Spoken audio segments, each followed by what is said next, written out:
Other shows we have for you to enjoy at myclassicradio.net. The Avengers was most certainly not a household name in South Africa prior to the radio series. With no national television service until 1976, the mechanism simply was not present in the country to show television programs to mass audiences. While many other countries reveled in the filmed adventures of John Steed and company, South Africa was not equipped to join in the fun.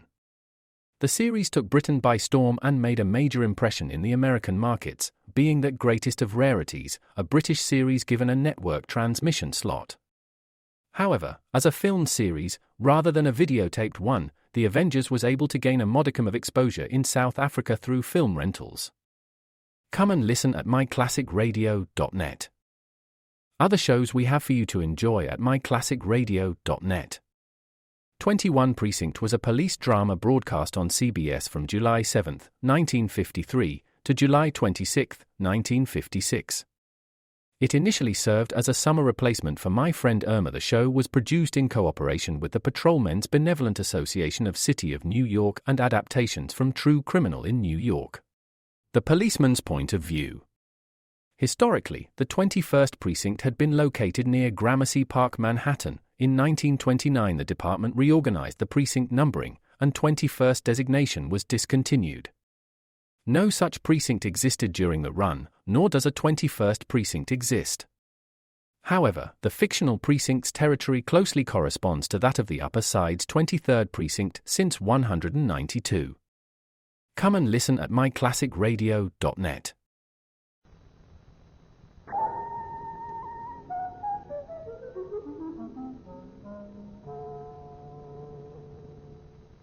It's mystery time. Time now for the best in mystery. Tonight, on Masters of Mystery, an exciting melodrama titled Death Walked In. Get away from that phone or I'll kill you. You're bluffing, Julie. I know you are. Julie! You were wrong, Ed. I wasn't bluffing.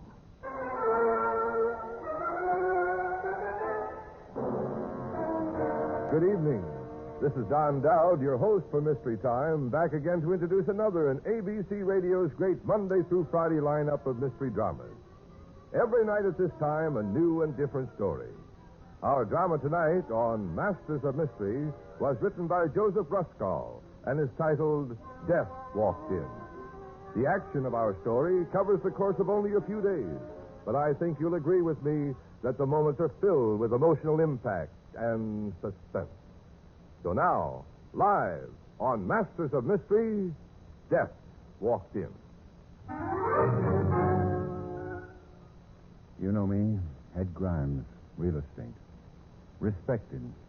A solid citizen till this happened. Till death walked in.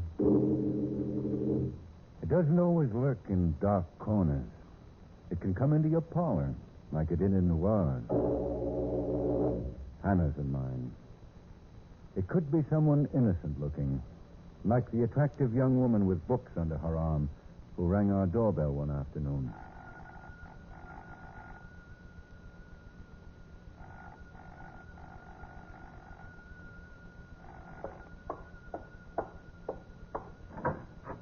Yes, you're Mrs. Grimes? Yes, I'm Mrs. Grimes. May I speak to you a moment? A friend of yours, Mrs. Tillingham, sent me. Oh, yes. Please come in. Thank you. I'm sorry I kept you waiting so long, but I'm simply morbid about answering the door when my husband's away. You say Mrs. Tillingham sent you? Why, yes.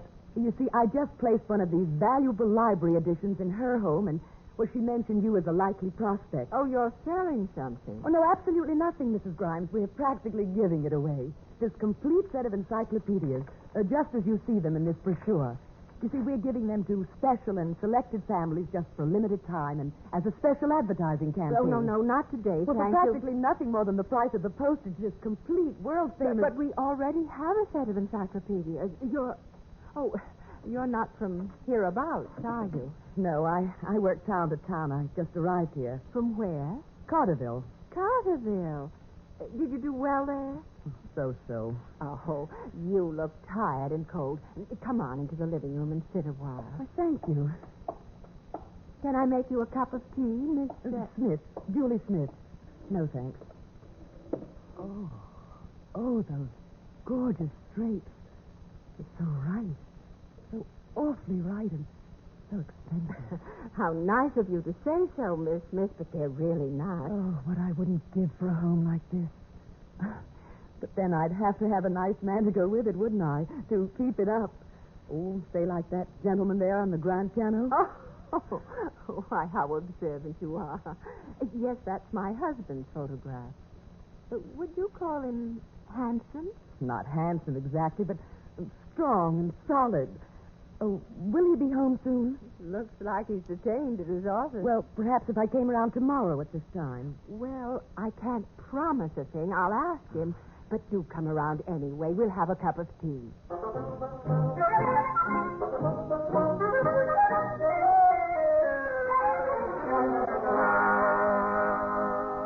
Encyclopedias? Are you out of your mind, Hannah? Why do we need another set? We've got one. Nothing doing. Dear, she'll hear you. Hear me? Where is she? In the kitchen. This is twice she's called now. Oh, my heart melts for that poor girl. She's had such a hard life, bringing up a large family, canvassing house to house. Oh, we just can't turn her away without a sale. It wouldn't be charitable. Darling, do you have to let in every stray alley cat that comes to the door? Now, Ed, don't talk that way. Here she comes. Oh, there you are, Julie. Come and meet my husband. Ed, this is Miss Julie Smith, in reference to those books I was telling you about. How do you do? How do you do, Mr. Grimes? I feel I already know you from that picture on the piano. Now, Mr. Grimes, about the encyclopedia.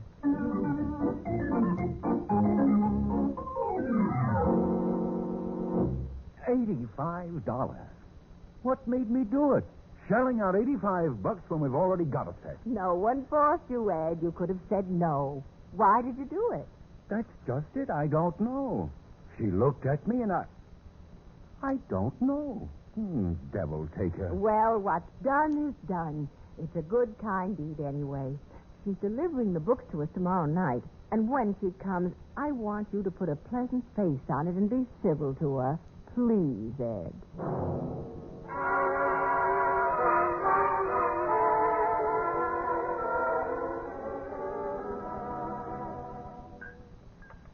Would you like more tea?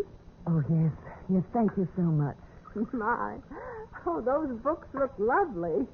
Of course, I have no idea where we're going to put them. Where do you live, Miss Smith? Well, I'm homeless at the moment, I'm afraid. My landlady locked me out. I owe rent. Oh. I'm not doing half as well as I did at Carterville. If I could only find some place to stay tonight. You see, I'll have plenty of money tomorrow for my Carterville commission. Well, I think it's time I go. Thing, you have caught an awful cold. And now look, my husband's due home any minute, and I'm sure he won't mind a bit if you stay here with us for a few days.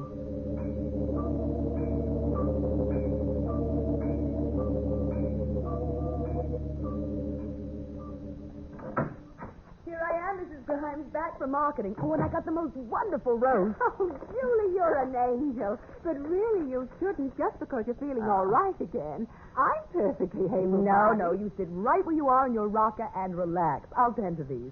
Oh, and here's your morning paper. You see, I didn't forget that either. You're a dear. Now, you just sit and read all the gossip and let me run this house. Oh, did my luggage arrive?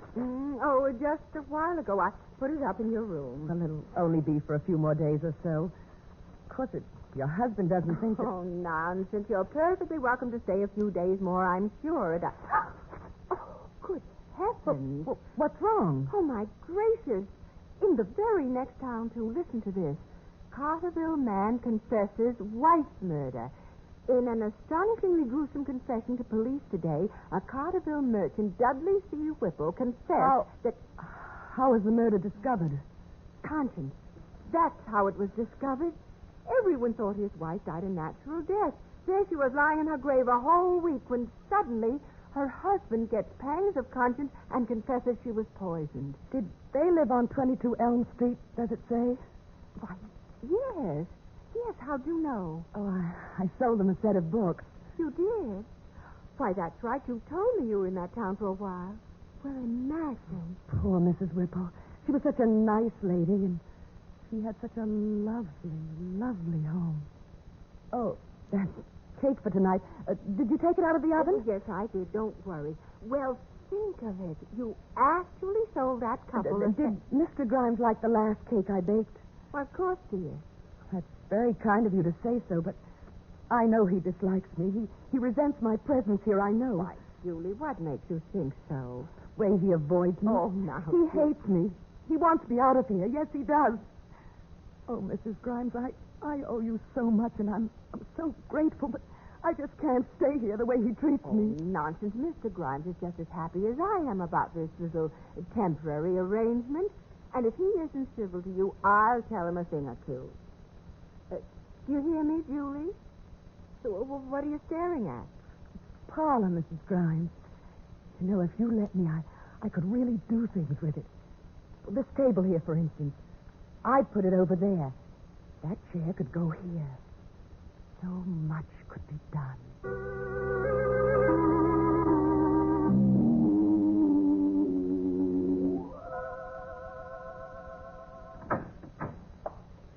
Hello? Oh, hello. Where's my wife? At the dentist. She'll be back soon, Mr. Grimes. Notice anything? Huh? Well, hey. What? Is this my house? It's different. Well, the whole room looks different. Well, who did it? I did. Oh, with your wife's consent. How do you like it? Oh, not bad. Yeah, not bad at all. It is better, indeed it is. At last, to find a married man with an autistic eye. Oh, why married man?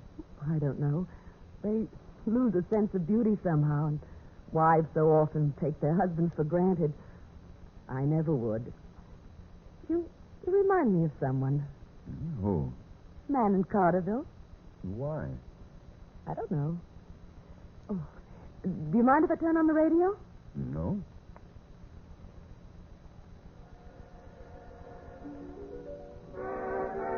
Do you dance? Dance? If I were alone right now, you know what I'd do? No, what? Dance alone. I like to dance alone. Do you mind if I do anyhow? Go ahead. I like to dance. I love to dance around and around. You're very graceful, Julie. I'm young. He was a weakling, though. Who? Man in Carterville. You seem different. You don't like me, do you? What makes you think so? Why do you always avoid me? Never mind. I'll be leaving tomorrow. You will? Won't you be glad to get rid of me? You like to look at me, though, don't you? I've seen you looking at me. Like you are now. Just like you are now. Ed, think I'd make someone a nice wife?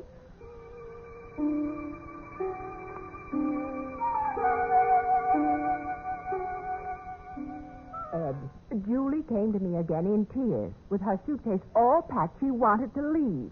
Just because you've been behaving so brutally to her. You ought to be ashamed of yourself, that's what. Driving that poor girl to tears.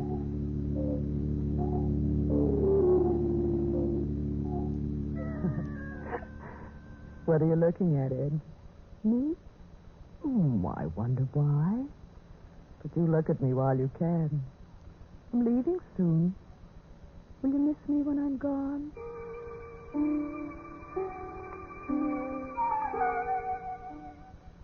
Please say you'll be nicer to her, Ed. Go out of your way the few more days she's here to make her feel at home. One of the family. Hannah, that girl must go. There's something about her, I tell you. I have a strange feeling that for some weird reason she's wormed her way into our home in order to... To what, dear? I don't know. Maybe it's a premonition or something. I think that when she rang the doorbell that time, Hannah, she's going to pack her bags and get out right now.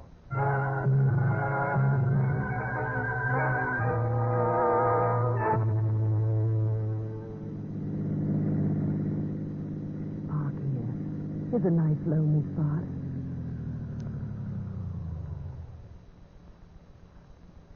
Well, what are you waiting for? You wanted to tell me something. You started to up in my room. Took me out here. I wonder why. Kiss me, Ed. Julie. I knew it all the time. I knew it had come to this. I do things to you, don't I?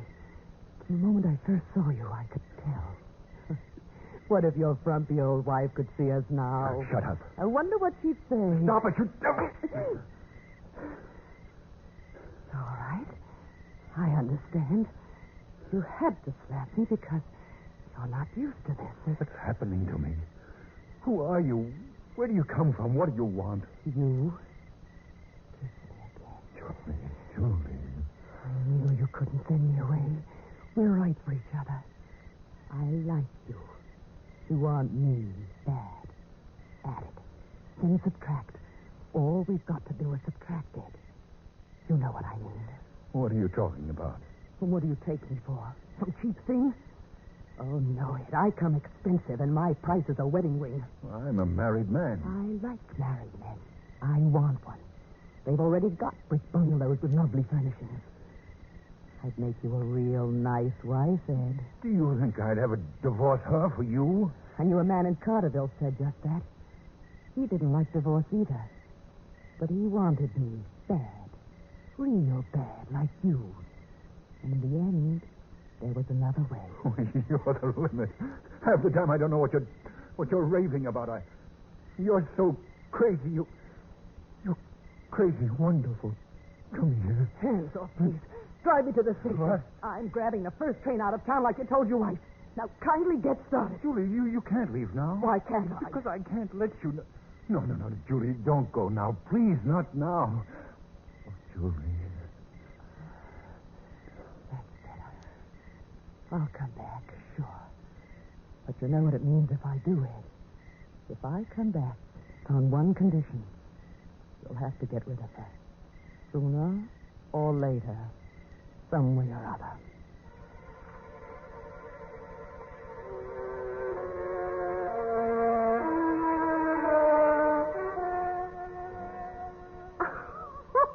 Oh, I declare, Mrs. State, that lively mind of yours. Ed and Julie, ridiculous. He positively dislikes her. He's hardly exchanged 2 words with her. Oh, that's the best one I ever heard.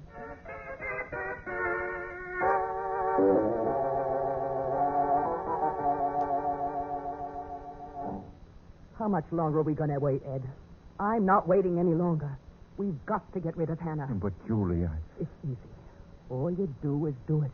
Do it quickly and it's done. Julie, I can't. I can't divorce Hannah. I'd rather die. And she'd never divorce... Who's talking about that? You always pretend you don't know what I mean. You know well enough. Inside your heart jumps like mine because you know we're going to do it. No. It's the only way. Ed, you'd be surprised how easy it is. Remember I once told you about that weakling from Carterville? That thing he used? No pain and no one would ever know. You get it in a drugstore. I can get it today, and tonight at dinner you'll pretend some food spilled on your trousers. When Hannah turns, well, I'll slip it into a cup of coffee. Well, Ed, will you or won't you? Julie, I'll do it.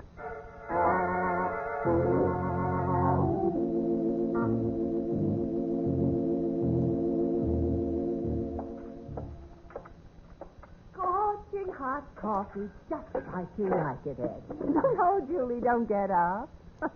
I swear the way that girl spoils me, Ed, doesn't let me do a thing. Why, she runs this house much better than I ever could. Oh, now, Mrs. Grimes. Now, you just sit down. You see that, Ed? Draws up my chair, treats me like a queen. But I have revolted. I insisted that she at least let me make the coffee. That reminds me. Oh, the silliest rumor I heard today. What was it? Oh, well, it isn't even fit to repeat. Sit down, Julie, and drink your coffee. How is it, Ed? Fine, honey. Oh, Mr. Grimes, Yes? weren't you supposed to do something for me? Mr. Grimes. What's that, Julie? Do what? Nothing. What is it, Ed? Why, Julie, whatever are you fidgeting with that purse of yours? Oh, Goodness, what's wrong with you, Ed? I spilled some coffee on my trousers. Rub water on it quick or it'll stain. Oh, land's sake, Ed, it's a new suit. Couldn't you be a little more careful? Well, it's all right, Hannah. Just a drop. It's delicious coffee. It does smell good, if I do say so myself. Hannah, don't. Don't what? Nothing. Well, you are a mistake tonight. Tastes good, too.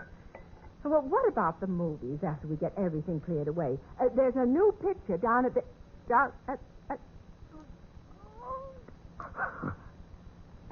This coffee. Something's burning. I'm choking. Help me, Julie.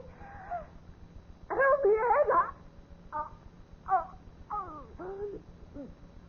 Ed, I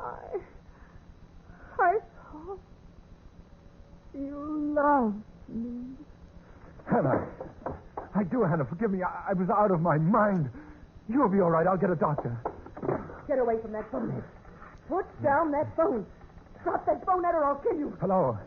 I've got a gun, Ed. If you don't drop that phone... Hello, Dr. Meadows. Julie, don't believe me. You're going to put down that phone? No? You want a second bullet? Okay, then here it... Orderly, drop that gun. No, you don't. I'm not afraid of the police. You won't take my home away from me, not this time. My home. My beautiful home. What happened here, Mr. Grimes? You hurt bad? I'm all right, Officer Daly. Kirk's my wife. She's been poisoned. We'll get her to the hospital right away.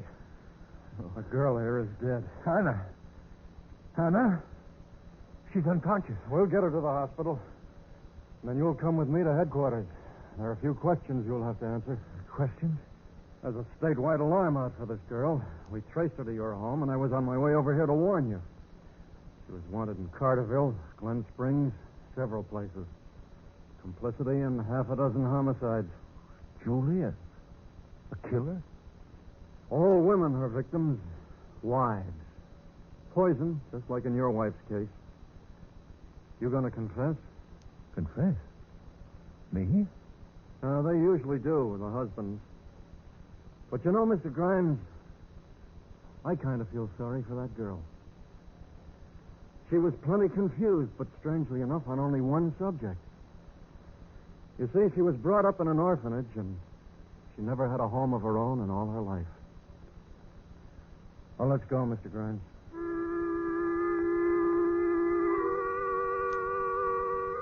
At my trial, not one of all my friends came forward to speak a good word for me. No one but my wife, that is. She'd gotten well enough by then to be brought into the courtroom in a wheelchair. Poor Hannah sure spoke up for me. But the jury pitied her too much to show me mercy. Anyhow, they thought her words very queer, I guess, especially when she said, He's a good man, Your Honor. It wasn't his fault, really. Not really. Sometimes something that's not ourselves. I mean, or maybe it was my fault. I mean to say, after all, he was away, and I really shouldn't have answered that doorbell.